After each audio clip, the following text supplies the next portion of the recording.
Broadcasting and local multicasting, IGMP and MLD.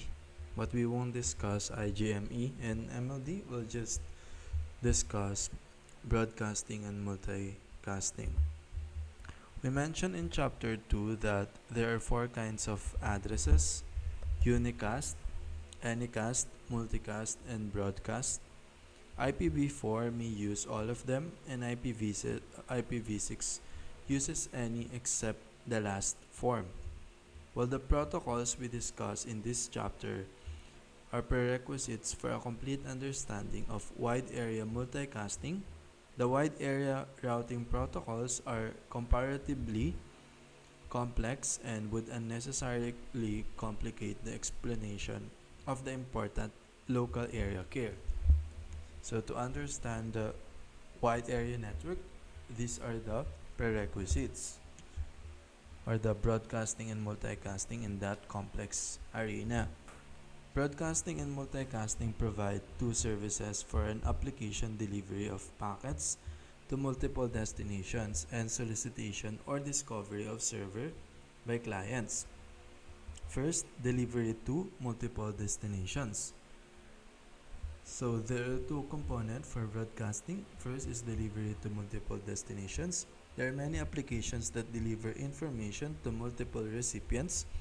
Interactive conferencing and dissemination of mail or news to multiple recipients. For example, without broadcasting or multicasting, these types of services tend to use TCP today, delivering a separate copy to each destination, which can be very inefficient. So actually it's for both multicasting and broadcasting. It's inefficient to use TCP or to make one-on-one connection to each of the packets. So that's the first reason. Second, solicitation of servers by clients. Using broadcasting or multicasting, an application can send a request for a server without knowing any particular server IP address.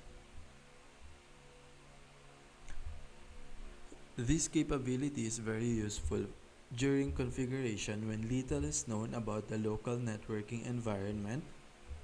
A laptop, for example, may need to get its initial IP address and find its nearest router using DHCP. We will discuss this further later.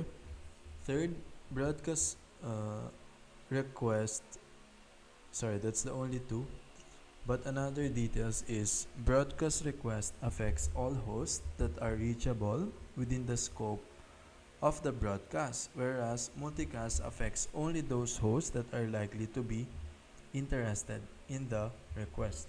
So multicasts are commonly or more commonly used because it is less overhead. But there is like a pros and cons in them. But the multicast is the most more commonly used. These concepts will become clearer as we explore the details of broadcasting and multicasting. For now, keep in mind that there is a trade-off between the higher overhead and simplicity of broadcast and the improved efficiency but greater complexity associated with multicast. Generally, only user applications that use UDP Transport Protocol, Chapter 10, take advantage of broadcasting and multicasting, where it makes sense for an application to send a single message to multiple recipients. So usually it's being used by UDP, of course.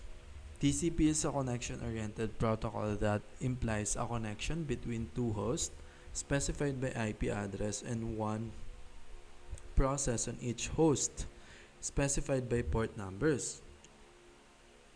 TCP can use unicast and anycast addresses. Recall that anycast addresses behave like unicast addresses but not broadcast or multicast addresses.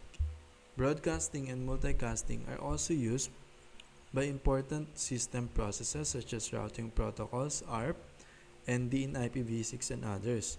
Although IP multicasting support was once an add-on, requiring users to patch their systems to make use of it. Modern operating systems include the capability by default. Multicasting is an important but arguably optional feature in IPv4, but it's mandatory in IPv6 because of its use in ND, a service critical even to unicast communication. Multicast is necessary or is being used constantly in IPv6 in its ND, and it's optional in IPv4. It's actually started as an optional because broadcast is by default supported, and you can choose to update it if you want to support the multicasting. Broadcasting. Broadcasting refers to sending a message to all possible receivers in a network. In principle, this is simple. A router simply forwards a copy of any message it receives out of every interface other than the one on which the message arrives. Things are slightly more complicated when multiple hosts are attached to the same local area network. In this case, features of the link layer may be used to make broadcasting somewhat more efficient. So we will constantly see this eventual involvement of the link layer or the layer 2 in implementing broadcasting and multicast. Consider a set of hosts on a network such as an Ethernet that supports broadcasting at the link layer. Each Ethernet frame contains the source and destination MAC addresses for the 8-bit values. Normally, each IP packet is destined for a single host, so unicast addressing is used and destination's unique MAC address is determined using ARP or IPv6 ND.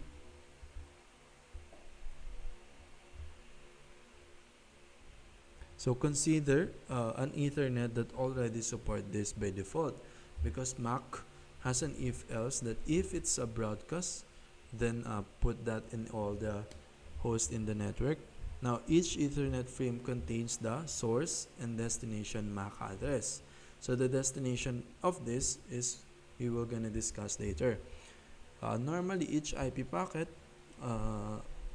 is destined for a single host, so unicast addressing is used and the destination unique MAC address is determined using ARP or IPv6 ND. So we saw that on how the router connect via indirect delivery in the previous video. It sends an ARP to be able to get the MAC to be able to do a unicast or send to that specific or next router R1. When a frame is sent to a unicast destination in this way, communication between any two hosts does not bother any of the remaining hosts on the network. There are times, however, when a host wants to send a frame to every other host on the network, or VLAN. This is called a broadcast, and we use this with ARP to get the MAC address of the nearest router to send the frame.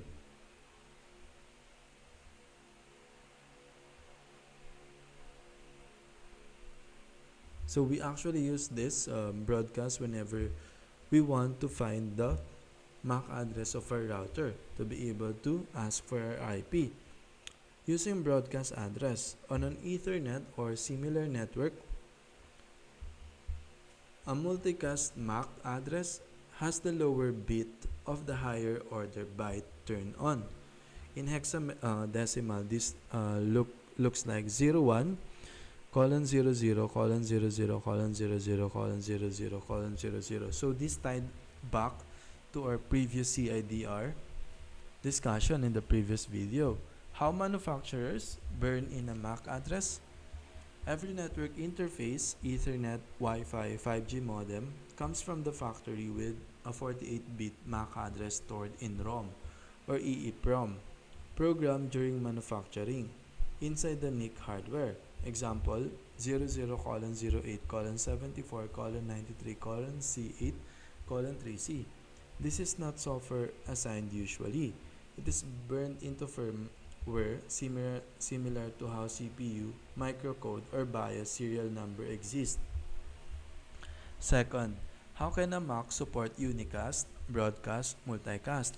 Because only some bits of the MAC mean special things, unicast MAC If the least significant bit LSB of the first byte equals 0, it's unicast. Example in your Lenovo 00 binary 1 0 0 0 0 0 0 0 0 ends in 0, it means unicast MAC. For multicast MAC, so basically your MAC support all of this. It's, for example, if it's unicast, send it directly. If it's MAC, then the LSB or the bit will be converted to 1. If the LSB is equals to 1, it is multicast. Example, multicast MAC prefix 01 colon 000. So this is the multicast address you would bits you would see if the request is or what your NICC if the request is actually for multicast, meaning 000 and ends in 1, it equals to multicast. Broadcast MAC, special MAC. So these are what you see for broadcast: FF colon FF colon FF colon FF colon FF colon FF. So it's 6FF, meaning delivered to everyone. Real examples from your Windows laptop broadcast, you can see this in Wireshark immediately. This 6FF is for ARP request, DHCP discovery, so to find the private NAT assigned to you and to find the MAC of the Wi-Fi as well. Some routing protocols, multicast. Example you will see right now on Windows, IPv4, IGMP. So whenever you're trying to ping someone using IGMP, you're actually using multicast. IPv6, neighbor discovery 33:33:XX.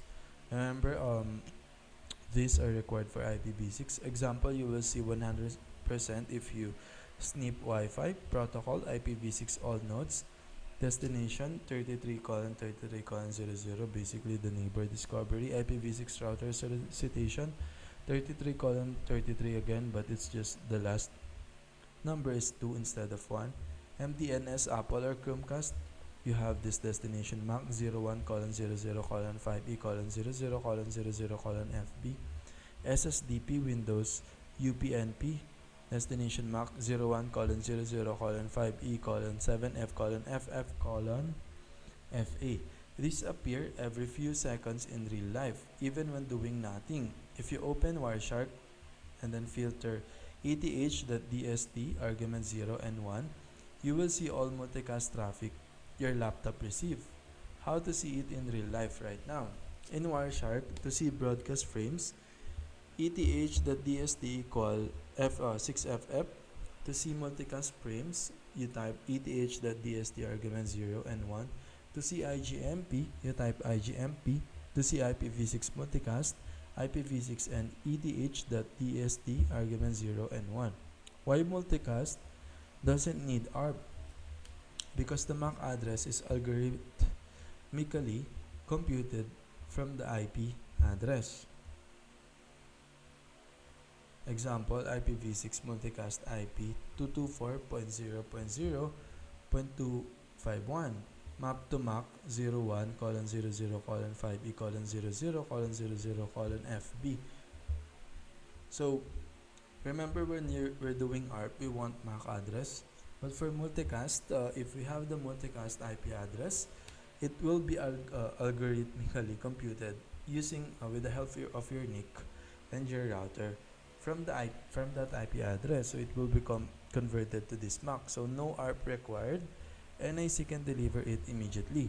That's why multicast is efficient. No per host resolution needed.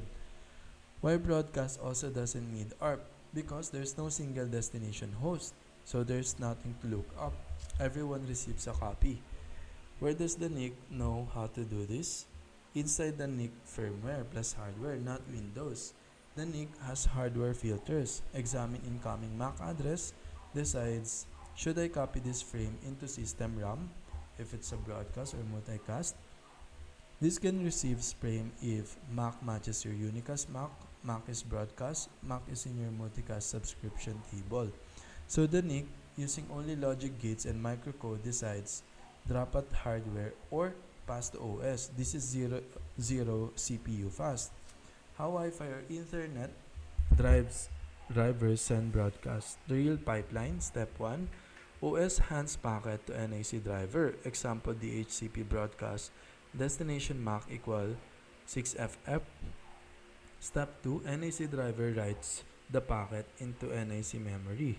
Step 3, NIC chip converts bytes, that's capital PHY symbols. For Ethernet, electrical pulse patterns. For Wi-Fi, OFDM slash capital QAM radio wave modulation.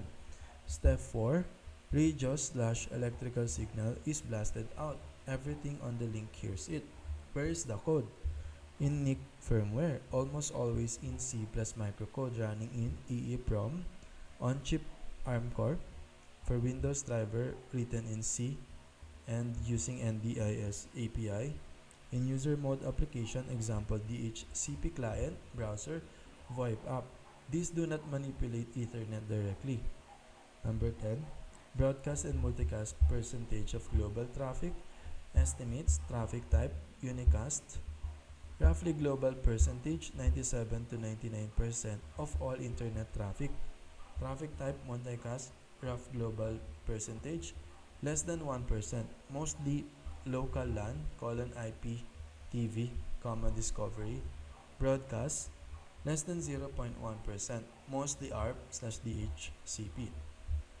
Internet is almost entirely unicast. LAN see more multicast and broadcast. In ARP, DHCP, IPv6 neighbor discovery, MDNS, SSDP routing hellos.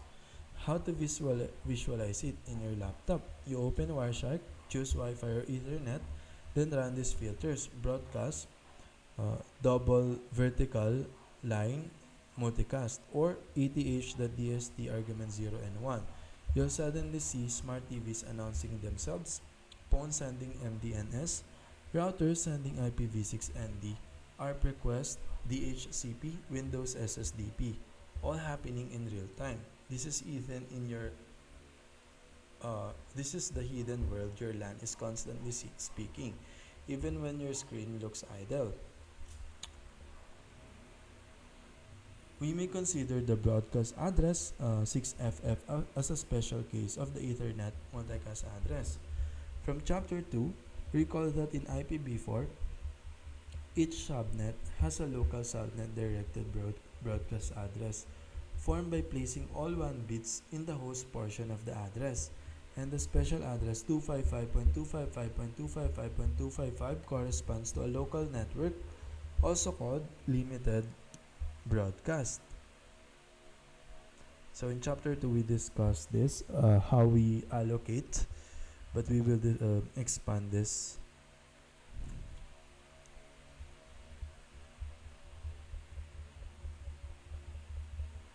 Layer relationship. So layer 2, Ethernet data link. So this is how we make use or get layer 2 more involved in implementing broadcast and multicast, because you're actually asking for NIC to help determine if it's multicast and broadcast.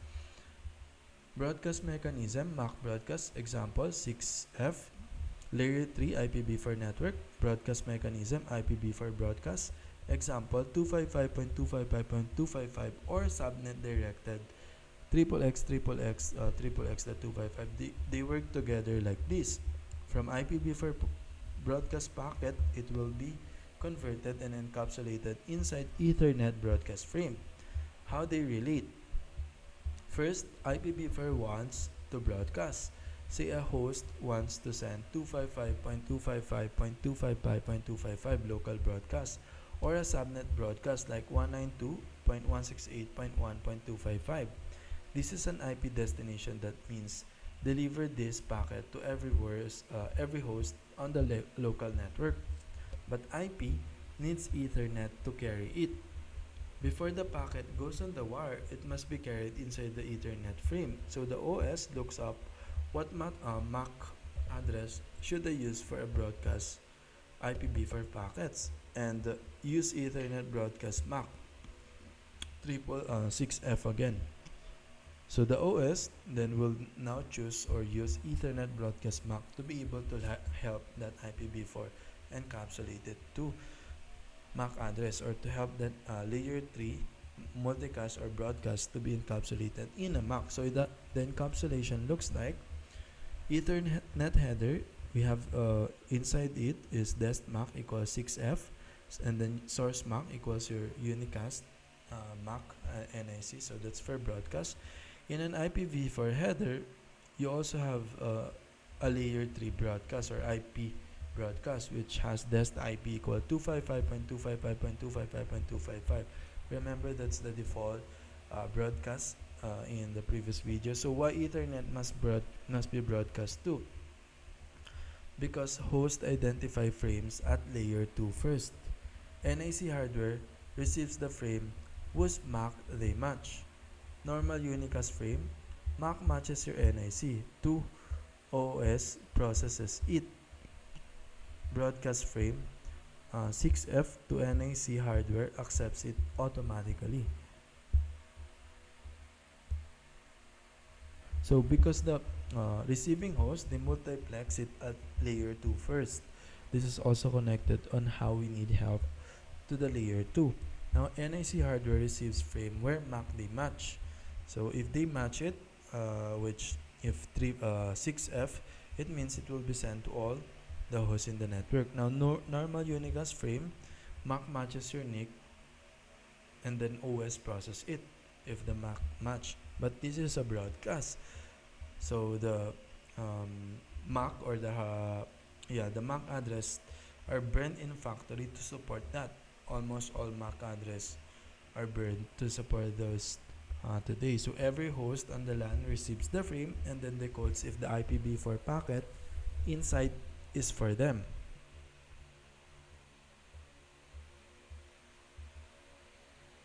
And then it can choose if that in layer 3 is actually for them, but by default, if their MAC supports that broadcast, it will accept it. Now local versus subnet broadcast. Local limited broadcast 255.255.255.255, never forwarded by routers, delivered only to local subnet. So if you have this, it will not be forwarded to via indirect delivery. It's only on your LAN. Subnet ARP uses this. Subnet directed broadcast, example network 192.168.10.0/24, broadcast 192.168.10.255. Routers may forward this depending on configuration because they can be unicast routed first and only broadcast when reaching the final subnet. So routers can actually configure, especially in cloud, to first use unicast in the first part of this network and only put the broadcast in the last part. So both end up encapsulated in Ethernet MAC broadcast 6F. Why it looks confusing? Because IPv4 broadcast is a layer 3 decision. Ethernet broadcast is a layer 2 delivery mechanism. The OS combines them to reach everyone on the subnet. Think of it like IP : give this message to every house on the street. For Ethernet, fine, I'll put it in every mailbox. With ARP, perfect illustration. When you ARP, you need a MAC address for an IP, but you don't know the MAC yet. So ARP sends dest IP equal 255, so 4255 again, dest MAC equal 6FF. Every host gets it, and the right one responds. Final mental model: Ethernet broadcast layer 2 sends frame to every NIC on the line. IPv4 broadcast layer 3 makes every host inspect the IP packet inside. Relationship: IPv4 broadcast to encapsulated will be encapsulated inside to Ethernet broadcast. So yes, Ethernet broadcast is the mechanism that physically delivers IPv4 broadcast. So that's why 6F can be considered special multicast case because the NIC treat it as delivered to all. 9.2.1 example. In our Linux IPv4 subnet directed broadcast address associated with each interface can be found or set with ifconfig command. So for example, this interface, we can see the IPv4 subnet directed broadcast address associated in this interface. Remember, in each interface we could have multiple address associated with it, or layer 3 address. Here, the address 10.0.0.127 is the subnet directed broadcast address. So this is kind of like the layer 3 broadcast address used on the network to which device ETH0 is attached. This address is formed by talking the network prefix 10.0.0.0/25 and combining it with 32 minus 25 equals 7 bits of ones in the host portion of the address. So 10.0.0.0 or 0.0.0.127 equal 10.0.0.127. A simple utility or an app called ipcalc is available on some systems to perform this automatically, but it's basically calculating the CIDR on us. So we will expand on that further. So first, why does /25 even exist? An IPv4 address has 32 bits total. A subnet mask divides the 32 bits into network bits, then host bits. So remember how the basic classes A, B, C, D turned into CIDR, which then still have the basic parts of network and the host bits to determine the host and the network. The /25 simply means 25 bits equal network, 7 bits equal host. So /25 was chosen in this example because it splits the network in half. It produces a subnet with 128 addresses. It is common subnet size in real networks, but it could have been /24, /26, /30, anything. The book just picks /25 to teach the concept. Where did the /25 come from in the Linux example? So look at this line. Enet ADDR colon 10.0.0.13 bcas 10.0.0.127 mask 255.255.255.128. So focus on mask. Now convert that mask into binary. Then count the ones. So you can see we have 25 ones /25. So the /25 comes from the subnet mask. So again, in CIDR, we're doing a mask to be able to more configure, right, the number of hosts and the network that the number of hosts we can put into the network. It's also being used in routing, right? If there's a 1 bit after we mask, we will then forward the packet to that, because we know that's where the nearest router we could put our packet. That's also an algorithm being used. So this mask knowledge is very important. The /25 comes from the subnet mask. The subnet mask comes from the network configuration. Linux is just reporting your LAN configuration. Why 255.255.255.128 equals /25? Because 255 equal 111181s, 255 equal 1181s, 255 11181s, and 128 is equals to 100000. So 11. Also, you can also use this since the remaining is 7 from the 32 bits minus 25.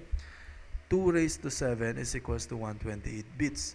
And when you convert that 128 to binary, you get this binary representation. So mask 255.255.255.128 is /25. For mask 255.255.255.0 is /24. So that's what it means if you convert that to bits. And then mask or binary mask 255.255.0.0 is /16. Okay, so what is the host portion thing? With /25, we said network bits equal 25. Host bits equal 7. So the IP address format is network bits is 25 and host bits is 7. Host bits can range from 0 to 127 or in 128 representations. So /25 subnet has 128 IP address 0 to 127. So the first count is 0. When does broadcast come from? Broadcast address equal host bits set to 1. For /25, host bits equals 7 bits. All ones equals 1111 equal decimal 127. So broadcast addresses ends in 0.127. If network starts at 10.0.0.0/25, then broadcast equal 10.0.0.127. That's where it comes from.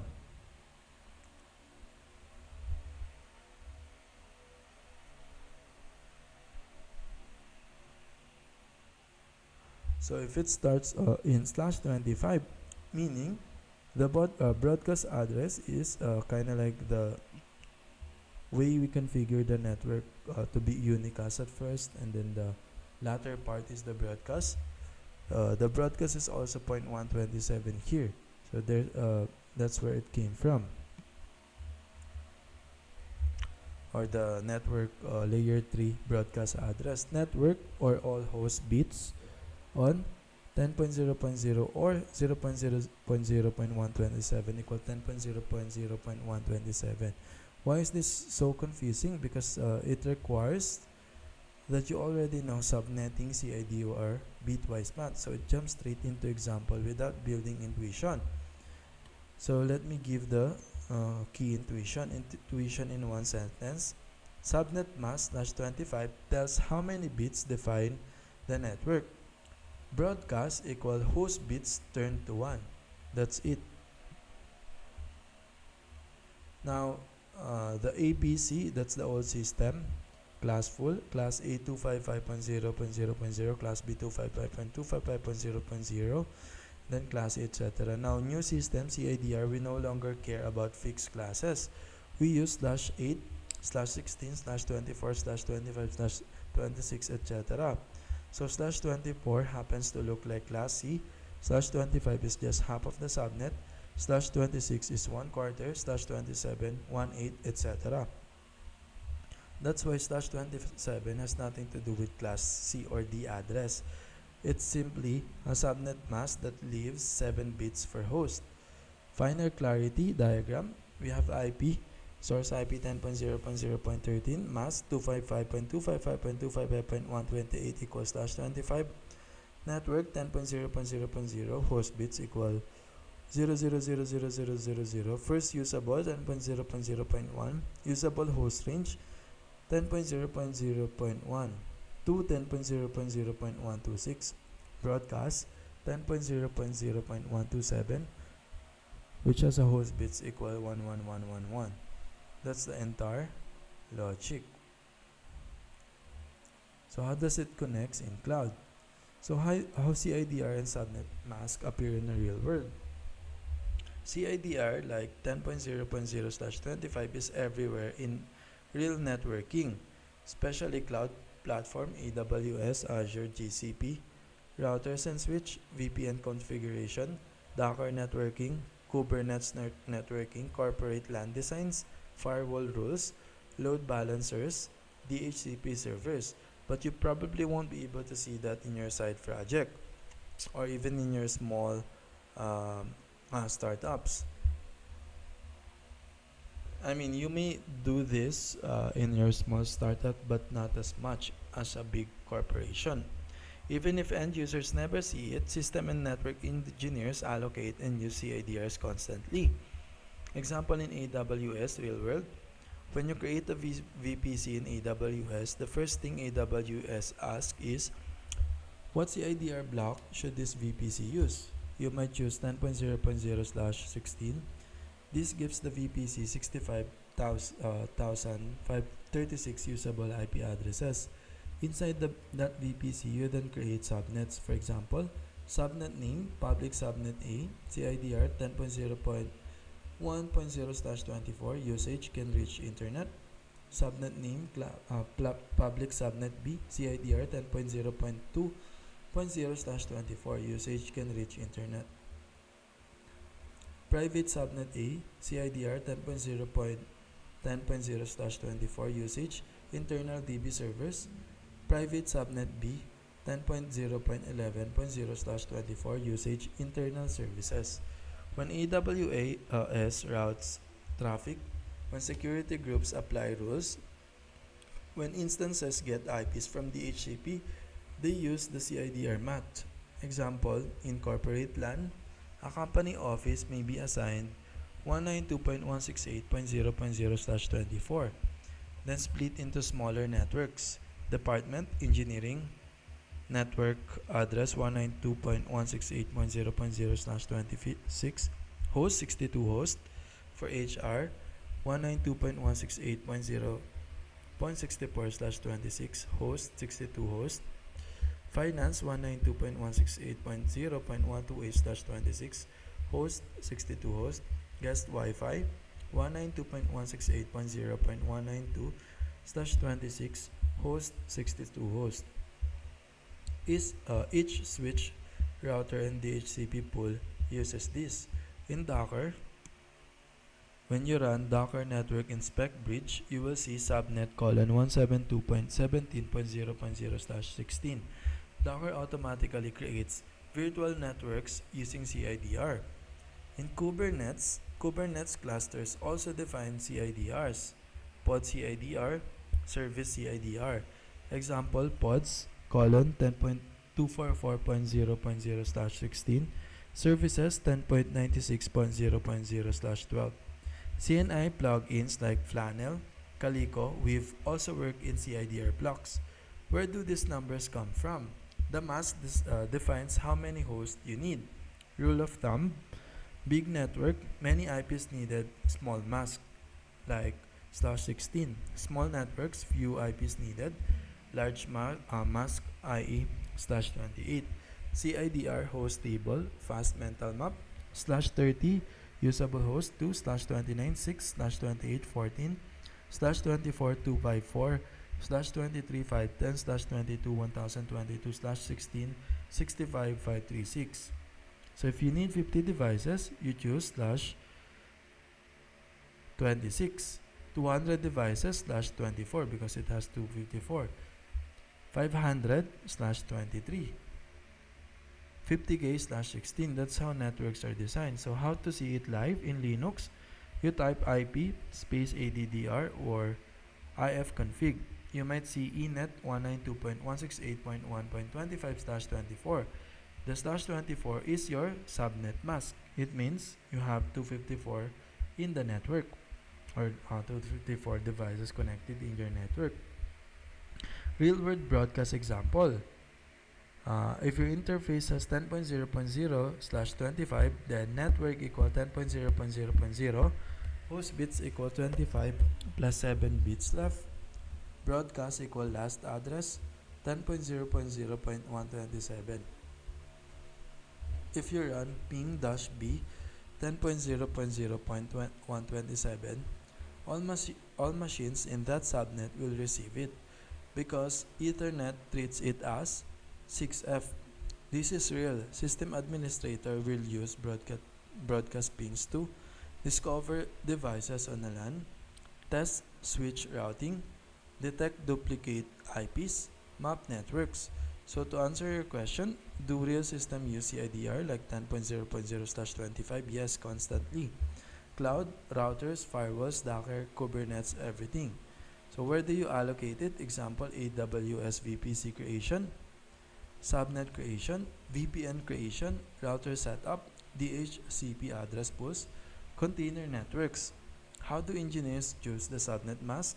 They start from how many IPs are needed, how many subnets do we want, how will routing be arranged, how much room to grow. So let's expand this even further.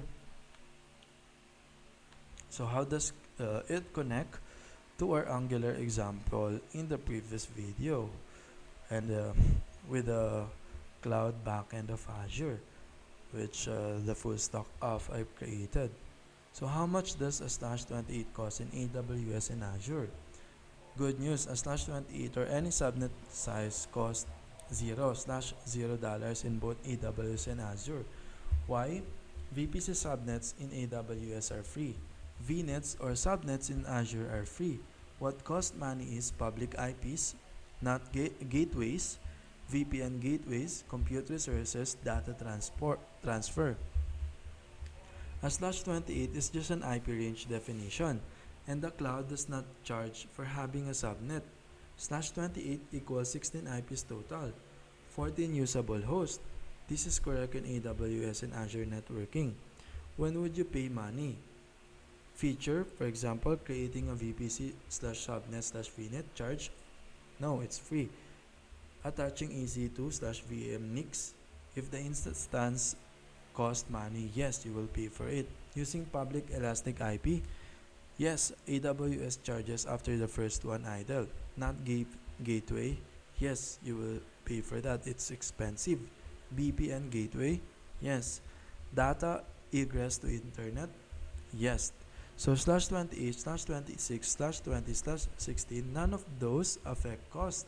They only affect how many IPs you can assign. So those are just allocation block. It depends on how, if the resources attached to that or the IPs assigned to it actually cost money. So it depends on that, what actually attached to it. So how did your ASP.NET Full Stack app allocate IPs in Azure?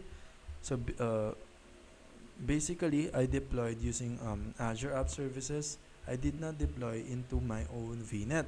Therefore, I did not use a CIDR block. Azure assigned everything for me automatically because it's just a side project. What does Azure do in this situation? On the free F1 shared app service plan, you run on a multi-tenant shared server, so I'm sharing with others. Each site gets one inbound public virtual IP, example 20.212.64.15, a pool of outbound IP addresses, your long list. But since you did not create a VNet, or I did not create a VNet, there's no VNet, no subnet, and therefore no CIDR block I configured. Azure is managing the network space for me. What CIDR am I using? My app service is running inside Microsoft's internal Azure Data Center CIDR, which looks something like this: 10.x.x/8, 172.16.x.x/12, 192.168.x.x/16. These are private RFC 1918 ranges, but you don't see them because you didn't request VNet integration. How does relate to how the engineers choose the subnet mask? So let's apply that question directly to our deployment. For my deployment, my current setup is free app service. I needed one backend app, one SQL database, no private networking, no internal traffic between multiple services. So the engineering answers are: first question, how many IPs are needed? One public IP for my app service. How many subnets do we want, or do I want? 0, because I'm not using VNets. How will routing be arranged? Public internet via app service. How much room to grow? No need right now because I'm not having a lot of users. Later we will see that as we scale, or if you're a small business, it may be worth it to configure some of our CIDR, like attaching 2 or more instances. Our instance is really just a computer, which we will later discover. Because of this, cloud defaults handle everything automatically. So what would change if I later use VNet? If I upgrade and start professional infrastructure like web app inside my own VNet, private SQL, private Key Vault, private Redis, container apps, AKS, app gateway, then I would have to decide my CIDR ranges manually, just like real-world network engineer. Example in Azure, 10.0.0.0/16 main VNet for the project, 10.0.1.0/24 for app services subnet, 10.0.2.0/24 database subnet, 10.0.3.0/27 jump box/admin machines. Now the choosing rules become real. How many IPs needed? 10 to 20 web app instances, 2/27. 5 DB servers, 2/29. 100 pods in Kubernetes cluster, 2/24 or larger. How many subnets? 1 per role or security zone. How will routing be arranged? Route tables per subnet, not gateways for outbound access, private endpoints for PaaS services. Room to grow, always choose a VNet large enough up front. like slash 16 instead of slash 24. Why you never saw CIDR in your deployment? Because you deployed to app service free tier, not inside the VNet. App service in this mode acts more like shared hosting. So you share your um, IP with others. Azure provides public IP, routing, NAT, DNAT rules, load balancing, subnet allocation, all of that for Azure convenience. That's why I didn't choose 10.0.0 slash 16 slash 28 slash 24. Azure did not need you to choose it yet. So what will change once I deploy like a real enterprise app? Later, when you put app service inside the VNet, use private SQL, no public internet, use subnets for microservices, add VPN or express route, then you will be choosing CIDRs. Real example, project VNet colon 10.5.0.0 slash 16, web tier colon 10.5.1.0 slash 24, API tier 10.5.2.0 slash 24, databases 10.5.3.0 slash 27, Azure Bastion 10.5.4.0 slash 27. Now subnetting becomes a first class skill. If you deployed your app the network engineer way, you would design VNet colon 10.10.0.0 slash 16, app service subnet colon 10.0.10.1.0 slash 28, and now for 8 web apps, private link enabled. For SQL private endpoint subnet colon, we have 10.10.2.0 slash 28, only DB traffic isolated. Jumbo subnet colon 10.10.3.0 slash 29, admin access only. Now your slash 28 is real and meaningful. Final summary: cost of slash 28, platform AWS cost free, subnet cost nothing. For Azure free, VNet's slash subnet cost nothing. My current deployment, I did not create my own VNet, I did not create or select a CIDR. Azure App Service free tier auto assigns networks space. Why subnetting didn't appear? My architecture is single app plus public database, so Azure handled everything. So when subnetting becomes real, multi-tier apps, VNets, private endpoints, Kubernetes, VPNs, hybrid networks, then you'll be choosing slash 28 slash 24 slash 16 based on first number of hosts, number of subnets, room to grow.